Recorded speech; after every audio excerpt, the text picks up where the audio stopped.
दोस्तों नमस्कार। पुलवामा में हुए आतंकवादी घटना के बाद सत्ता पक्ष राजनीति कर रहा है और सत्ता का दलाल बना गोदी मीडिया खूनी खेल खेल रहा है। आतंकवादी घटना में भी हिंदू मुसलमान ढूंढ रहा है। ये कह रहा है कि आतंकवादियों ने चुन चुन करके हिंदुओं की हत्या की, जबकि जो प्रत्यक्षदर्शी हैं, जो पर्यटक हैं, वो सीधे तौर पर ये कह रहे हैं कि ताबड़तोड़ गोलियां चल रही थी। गोली किसी का धर्म देख करके, किसी की जाति देख करके, किसी की उम्र देख करके नहीं लगती। ऐसे अंधाधुंध फायरिंग में जिसको गोली लगी वो मारा गया। कुछ लोग तो यहां तक कह रहे हैं कि साहब जो कलमा पढ़ रहे थे वो बच गए। इस तरह के मूर्खतापूर्ण प्रचार से देश को विभाजित करने और सत्ता पक्ष से सवाल करने के बजाय जो खेल खेला जा रहा है वो देश को कमजोर करता है। आज रिपब्लिक भारत ने जिस तरह की रिपोर्टिंग की, जिस तरह से डिबेट कराई, सीधे तौर पर मुसलमानों को आतंकवाद से जोड़ करके चित्रा त्रिपाठी पहुंच गई सीधे श्रीनगर और लाल चौक पर खड़े होकर के वहाँ भी वही हिंदू मुसलमान खोज रही थी। लेकिन जम्मू कश्मीर के लोगों ने एकजुट होकर के न सिर्फ उन पर्यटकों की हिफाजत की, मदद की, ऐसे संकट में वो लगातार खड़े हुए हैं, बल्कि गोदी मीडिया को जवाब भी दिया। गोदी मीडिया हाय हाय, गोदी मीडिया वापस जाओ के नारे भी लगे। चित्रा त्रिपाठी स्यापा कर रही थी कि मुझे मार दो, लेकिन वो कश्मीरी ये कह रहे थे कि ये कश्मीरी कभी नहीं करते, क्योंकि उनकी तो रोजी रोटी इन पर्यटकों से चलती है, सैलानियों से चलती है। और जहां पर 2000 लोग, जो 2000 सैलानी इकट्ठे थे, वहां पर फोर्स क्यों नहीं थी? ये फेल्योर किसका है? आतंकवादी घटना के पीछे कौन साजिश कर रहा है? किसने इस तरह की चूक होने दी?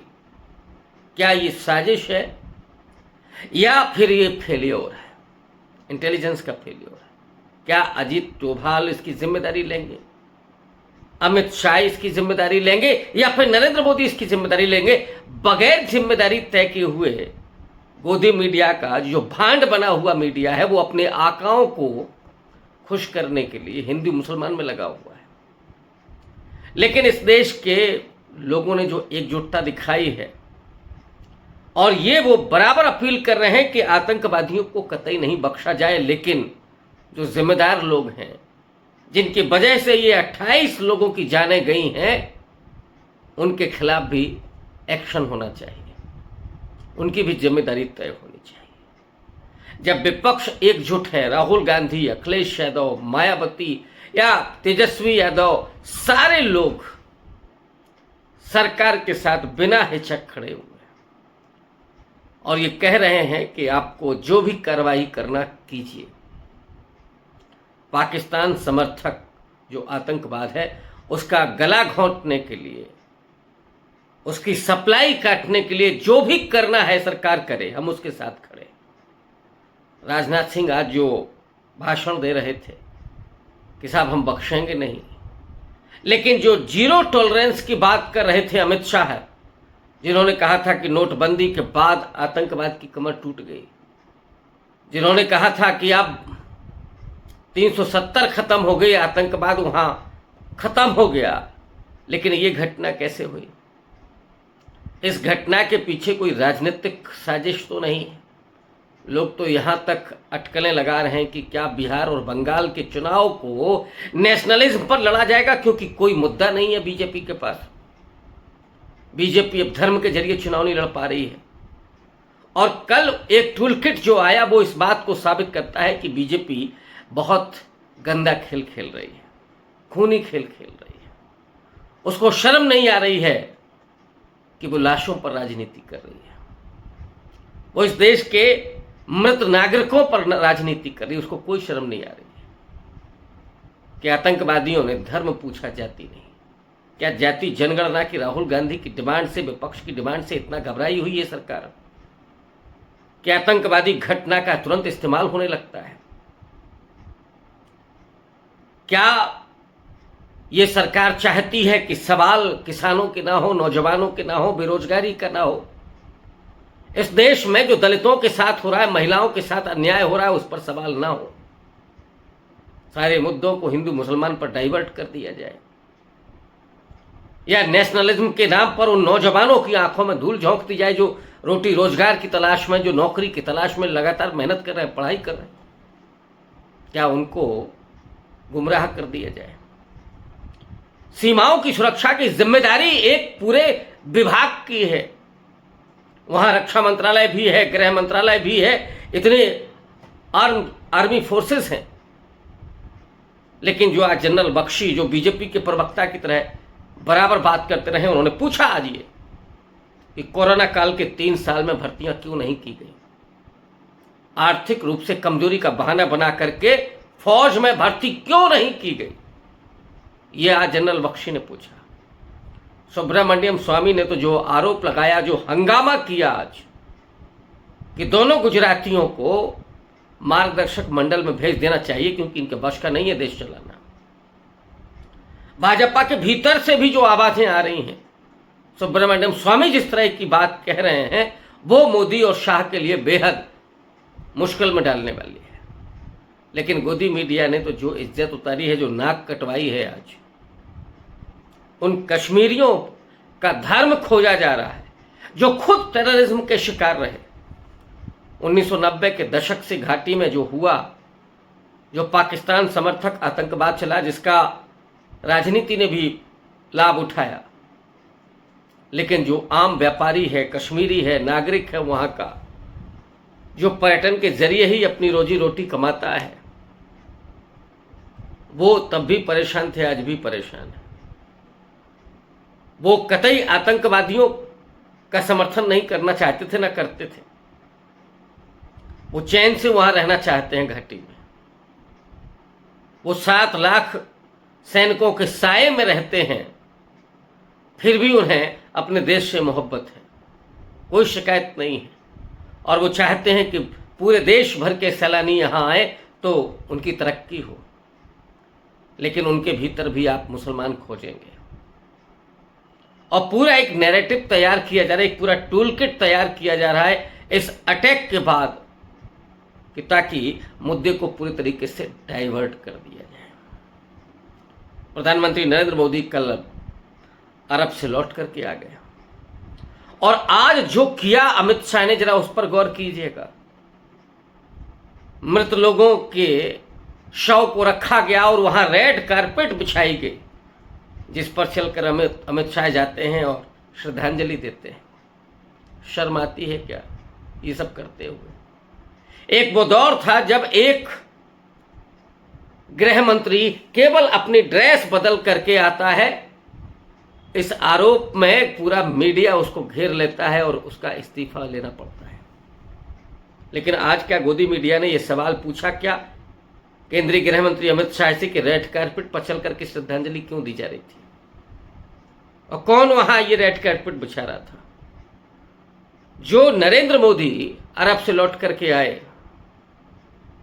उन्होंने वहां पहुंचते ही जो जायजा लिया, जब इंटेलिजेंस अगर ये खबर दे रहा था तो ये सतर्कता पहले क्यों नहीं बरती गई?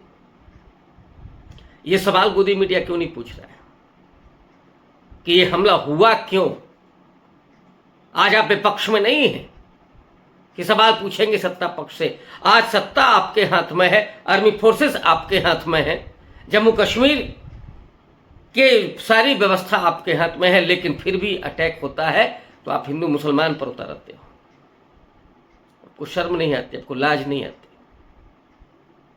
इस देश के लोगों को इतना मनोरोगी बना दिया है कि केवल उन्हें हिंदू मुसलमान देखने लगे, उन्हें टेररिज्म के पीछे कश्मीर के लोग ही देखने लगे, और ऐसा लगने लगे कि नहीं नहीं, कश्मीर के लोग तो इस देश से मोहब्बत ही नहीं करते। उन्होंने कैंडल मार्च भी नहीं करी, एकजुटता की बात कर रहे हैं वो बराबर। लेकिन भारतीय जनता के लोग, आरएसएस, हिंदूवादी धमकियां क्या दी जा रही हैं। 27 लोग मारे गए हैं, 27,000 लाशें चाहिए। इस तरह की जो अभद्र और हिंसक टिप्पणियां की जा रही हैं, इसका मतलब क्या है? क्या देश में गृह युद्ध चाहते हैं इसके नाम पर? जबकि ये सब जानते हैं कि पाकिस्तान समर्थित ही टेररिज्म है। पाकिस्तान को कटघरे में खड़ा करने के बजाय और इंटेलिजेंस फेल्योर को कहने के बजाय, सरकार को कटघरे में खड़ा करने के बजाय आप हिंसक बात करेंगे कि इसके बदले इतने लोगों को मौत के घाट उतार दिया जाए। ये तो मनुष्यता नहीं है। लेकिन ये मनुष्य हैं कब? ये सिर्फ आधिपत्य जमाने वाले लोग हैं, वर्चस्वशाली लोग हैं, जो बाकी और चाहे दूसरे धर्मों के लोग हों या दलित पिछड़े हों, महिलाएं हों, आदिवासी हों, उनको तो गुलाम बना करके रखने की मानसिकता है। हिंदुत्व के नाम पर जो राजनीति की जा रही है, हिंदू मुसलमान के नाम पर जो राजनीति की जा रही है, वो दरअसल इस देश के अल्पसंख्यकों को दोयम दर्जे का नागरिक बनाने के लिए और दलितों, पिछड़ों, आदिवासियों को गुलाम बनाने के लिए, महिलाओं को फिर से दहलीज के भीतर पहुंचाने के लिए खेल हो रहा है। लेकिन सवाल यह है कि गोदी मीडिया का जिस तरह से उनको आईना दिखाया गया, कटघरे में खड़ा किया गया, अर्णव गोस्वामी से लेकर के चित्रा त्रिपाठी तक, अंजना ओम कश्यप तक, कुल इनको शर्म तो खैर नहीं आएगी। ये कहना बेमानी है कि उनको शर्म आएगी। डूब मरना चाहिए चुल्लू भर पानी में ऐसे लोगों को, जो लाशों पर राजनीति करते हैं, जो अपने आकाओं को खुश करने के लिए कुछ भी बोल सकते हैं। अब देखना यह है कि पुलवामा अटैक के पीछे इंटेलिजेंस फेलियर को या सरकार को जिम्मेदार कभी ठहराया जाता है भी है या नहीं, किसी की जिम्मेदारी तय होती है या नहीं, या पुलवामा की तरह है इस घटना को भी चुनाव में इस्तेमाल किया जाएगा। पाकिस्तान पर अटैक करके एक नेशनलिज्म का पूरा ज्वार पैदा किया जाएगा और उसके जरिए सारे वो मुद्दे खत्म कर दिए जाएंगे और चुनाव को किसी तरीके से मैनेज कर लिया जाएगा। क्या ये इस देश का जनमानस इतना नादान, इतना बेवकूफ़ है? अगर शासन सत्ता और पार्टियां ये सोचती हैं तो वो खुद ब खुद नादान है। इस देश के लोगों ने बड़े बड़े सत्ताधीशों को उठाड़ करके फेंक दिया है और कोई यहाँ बचा नहीं है। जो आया है वो जाएगा, जो चुना गया है वो हारेगा। बहुत शुक्रिया, धन्यवाद।